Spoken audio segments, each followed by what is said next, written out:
Hi, welcome to Chair Chats, the lifestyle show with a disability twist. I'm your host, Pauline Victoria. 22 years ago, the Americans with Disabilities Act was signed into law. Many people fought on our behalf for our equality, and on July 26, 1990, victory was won. Unfortunately, the reality of the law does not always reflect the spirit of the law. Part of the ADA is to eliminate architectural or physical barriers that prevent people with disabilities from equally accessing public places. Yet, even after 22 years, there are many places that deny access to people with disabilities. So, where do we turn? Where do we as people with disabilities turn to advocate for ourselves and to hold the public accountable to the law? Our guest, Hank Falstad, founded Access Advocates and is the answer to that question. For many of us, he is the answer to our prayers. Hi, Hank. Thank you for joining us. Oh, Pauline, it's my pleasure. I wanted to bring Access Advocates to the limelight because I think there are many people with disabilities out there today, including myself, that live their lives and find ourselves sitting at the front door of a building because we can't get in, and yet we don't know what to do. And not always saying that there's a lot of animosity from the building owners, but maybe they themselves aren't aware of the issues that people with disabilities face. And it is our role as people with disabilities to advocate and notify those building owners of our dilemmas and how they can make their buildings a lot more accessible to a variety of people. And Access Advocates is one of those resources that I can turn to, that many of the viewers can turn to for help. So I'd like to take the opportunity for you to tell us a little bit about Access Advocates and where the idea came from. Pauline, I'm an architect, and for the last 20 years, I've specialized in ADA building compliance, and my clients have been building owners. And it became apparent to me some years ago that really we were not getting the job done. And I looked seriously at the reason why. And I think that there are a number of reasons, but I think that what we have to remember is that this is civil rights law, and it's the advocates that need to take the action to get buildings ADA compliant. So basically, Access Advocates was founded 3 years ago with the sole purpose of bringing our professional services to the handicapped community. So that is what we are doing today. And unfortunately, much of the litigation over the past 10 years has really been attorneys extorting money from building owners.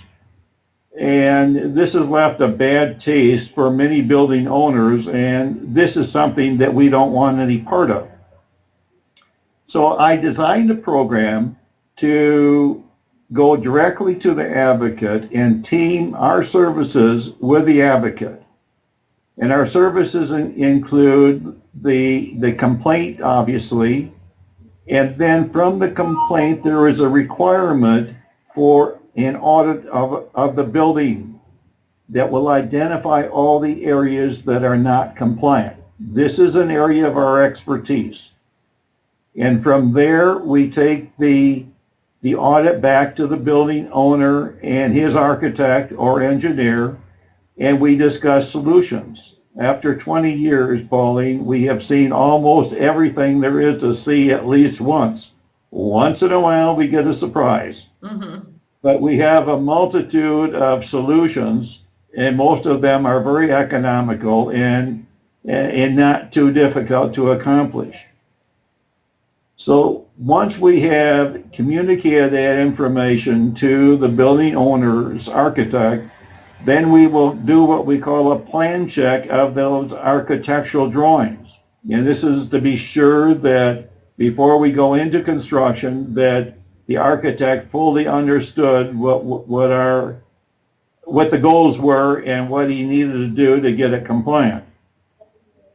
And at that point, Once we have plan checked those drawings and stamped those with our approval, then we discuss any items that are not compliant with the architect and the owner and get those resolved. And then we send those plans to a contractor that specializes in ADA retrofit construction.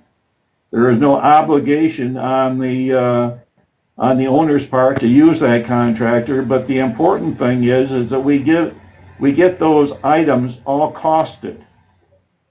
And the reason for costing those is we want the federal judge who is now monitoring the case. It is his responsibility to address all civil rights laws and issues, but we want to give him the information that he needs so that he can make an intelligent decision and have an intelligent discussion with the building owner. Mm-hmm. So once that is accomplished, then the federal judge will order the building owner to start the retrofit construction. There is absolutely no timetable associated with the Americans with Disabilities Act.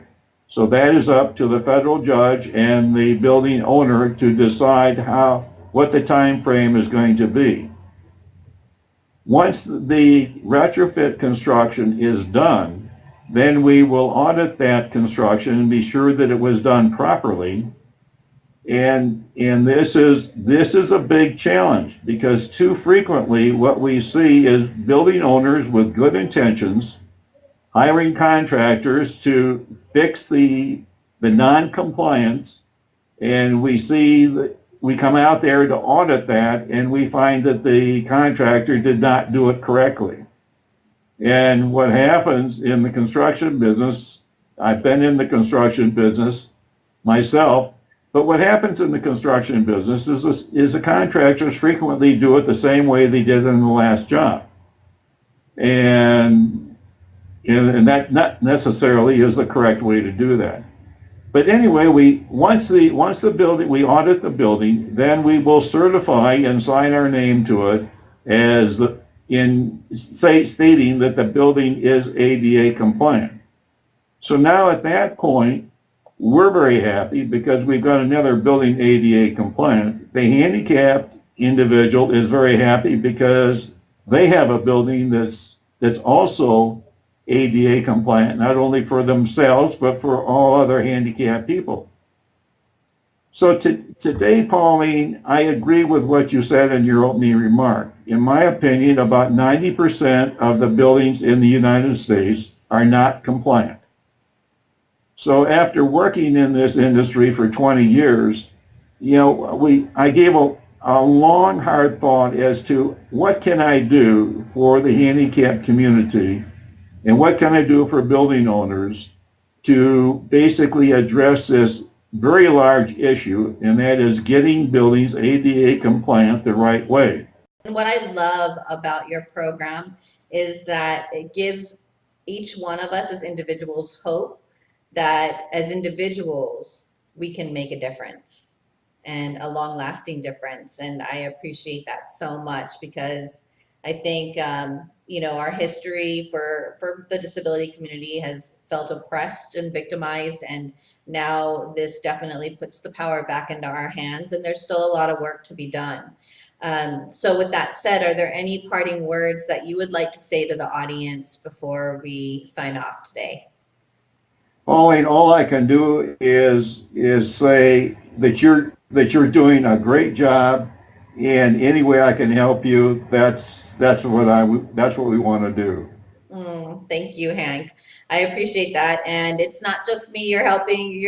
Like I said in the beginning, you are probably the answer to many people's prayers. And I hope that a lot of people watch this and use this as a catalyst to have them contact you and help you reach Access Advocates' mission of changing the world one building at a time. So thank you for all your work. And thank you, Pauline. Oh, no, thanks. And, for those of you that are watching, thank you for tuning in. And I hope that this resource can serve you. I know I will be accessing this resource to make changes here where I live. And don't be afraid to stand up for yourself, to stand up for what's right, because when we do what's right, it not only affects ourselves, it has a ripple effect and affects many, many people. So thank you for tuning in, and until we meet again, be blessed.